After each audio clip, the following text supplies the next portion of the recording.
morning everyone. So, nandito tayo muli for exhortation about the faithfulness. Alam kong marami na tayong narinig. Marami na nag-exhort tayo. Patapos na yata tayo about faithfulness. Yeah, so, bigyan niyo ako ng 5 minuto lang naman.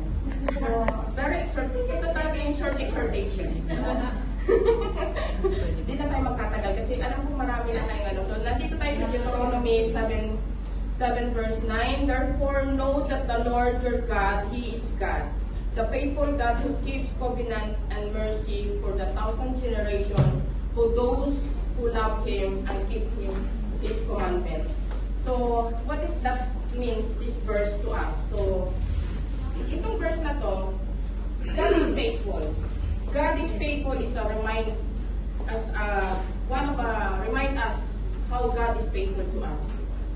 Maraming pangyayari sa buhay natin na minsan hindi natin inaasahan. So, still God is faithful to us. Maraming bagay na minsan nangyayari na bigla na lang, like nangyari sa akin ng 2024 and 2025, na-release ng amo nang wala sa oras. At 2025, iniwanan ng asawa. So, still pretty and faithful. Diba? Kasi, alam mo minsan, hindi natin kailangan maging malugmok, malungkot. Kasi sabi nga, isang door na mag-close, there's another door to open. So, as long as with God, ang Diyos natin na sinasamba, siya ay faithful sa atin. So, number 2 is a covenant. Covenant is a committed relationship to God. Hindi ito basta-basta lang na commitment natin sa Diyos. Ito yung special relationship natin kay God. Na hindi natin, kumbaga, alam ko yung relationship. Asawa, friendship, best friend. But this is the very strong relationship. The relationship natin kay God. Kailangan natin, God is covenant with special promises with the people. It's not just the rule, but as a bond with His love.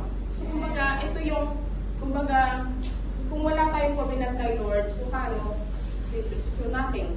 So, kailangan natin yung strong relationship natin kay God. So, paano natin magagawa ito? Siyempre, prayer, reading the book, at saka yung oras para sa Kanya. Alam natin sa panahon ngayon, maraming kaagaw si Lord. Netflix, Korean, Facebook, Reels. Ang dami niyan. Yung mga short drama pa, ang dami, nagkalat. Actually, na-active din ako before.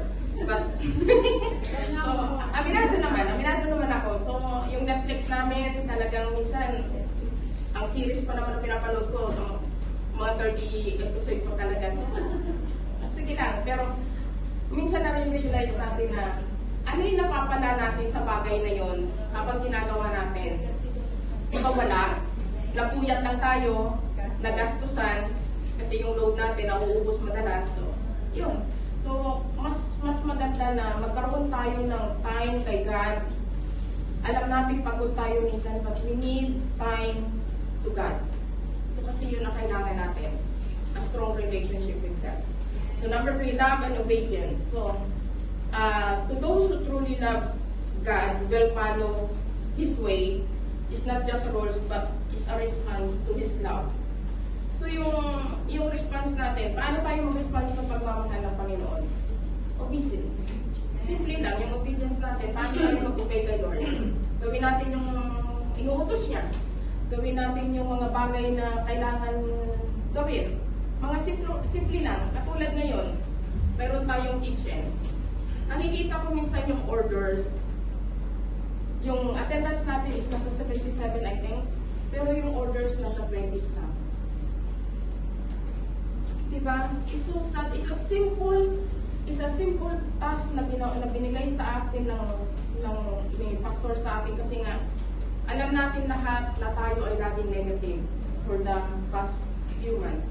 So ito yung nakita na solusyon para tayo makatulong sa church. Pero look at the orders minsan. Nakakalungkot kasi minsan sabi ko na 27, na 30 lang yung order. Pero yung attendance natin, almost half ang hindi na order.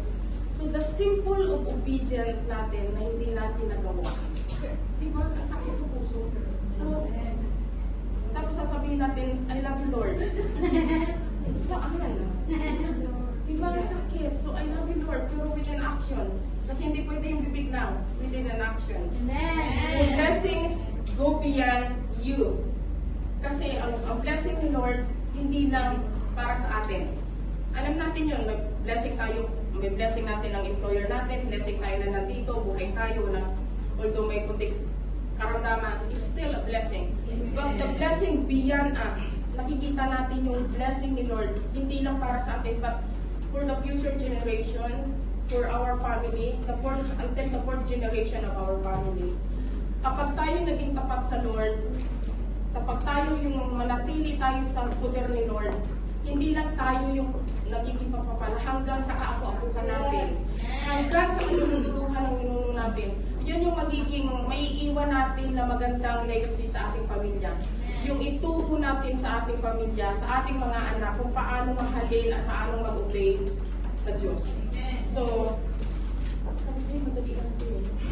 trust God whenever the things is uncertain. So, magtiwala pa rin tayo kay Lord. Alam natin, as a OFW, maniwala ako kung mayroong may pera dito na 100,000 sa bangko. Pwede na tayong umuwi pag mayroong ganun. So, di ba wala, kaya nandito pa rin tayo. So, di ba wala pa rin tayo kay Lord? Kahit tayo inuugat na, ugat na lang, dami na tayong ugat, dami na nararamdaman, masakit tayo tuhod. Nandito pa rin tayo kasi kahit anong gawin natin, still faithful, maging faithful pa rin tayo kay Lord. Kasi number one, may trabaho pa rin tayo. Pangalawa, may employer tayo na patuloy na napapasok tayo. So, yun lang yun. Then, stay faithful in your relationship with Him. So, faithful, magpatuloy tayo sa katapatan sa Kanya. Maraming bagay na pwede natin maging matapat sa Kanya. Simple na. Simple obedience. The kitchen. Pag nilinis, si Elder, tingnan mo, noon, malinis-linis lang si Elder, no? Pero okay, Lord. Diba? So, live in a way to honor through His action, to our action. So, kailangan lang natin ang action. Actually, madalas naman natin sinasabi, I love you, Lord, mahal naman kita, hindi kita iiwan. Pero pag may problema, sorry Lord, dito muna ako kasi may problema ko, Lord. Kailangan ko ng action. Ngayon na, magpapatay muna ako. Yun yung natural, literal na action. Magpartay muna ako. So nakalimutan mo na si Lord hanggang sa lumayo ka na ng lumayo. So kailangan natin, sa totoo lang ako, maraming problema ang nagdaan sa akin ng 2024, 2025. Kasi hindi ko inaakala na talagang mawawalan ako ng trabaho kasi nga, ang ganda ng buhay ko sa DB, sa Discovery Bay. Pero iniwanan ko Discovery Bay, pumunta ng Jopan o. But that is still faithful kasi sabi na nila, yung amo na pinamahan ko, isang problema is lalaki. Awa naman ng Panginoon, natatapos na ako sa December na hindi naman kami nag-aaway.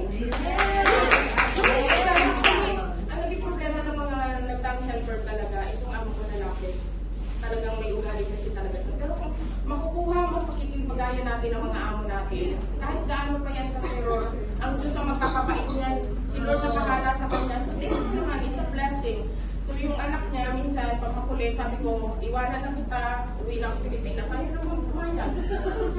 Nag-iiyak. So, awa ng Diyos. So, maging tapat lang tayo sa lahat ng bagay. Kasi minsan, akala natin yung pagsasabi natin ng, I love you, Lord, mahal na mahal kita, hindi kita iiwan. Pero pag nandiyan na yung problema, so, sorry, Lord, mag-part-time muna ako kasi kailangan ko na magkatala sa Pilipinas. So, it's not worth it.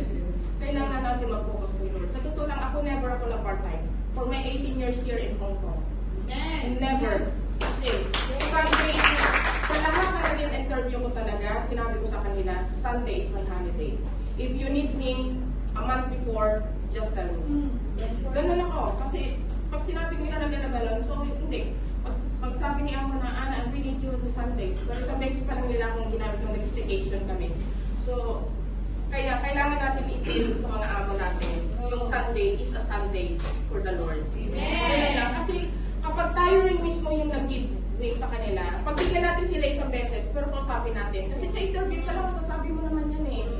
So, sabihin mo nyo na yung ano, kung ayaw ka na nagtanggapin din, ibig sabihin, may nakalaan pa sila para sa atin.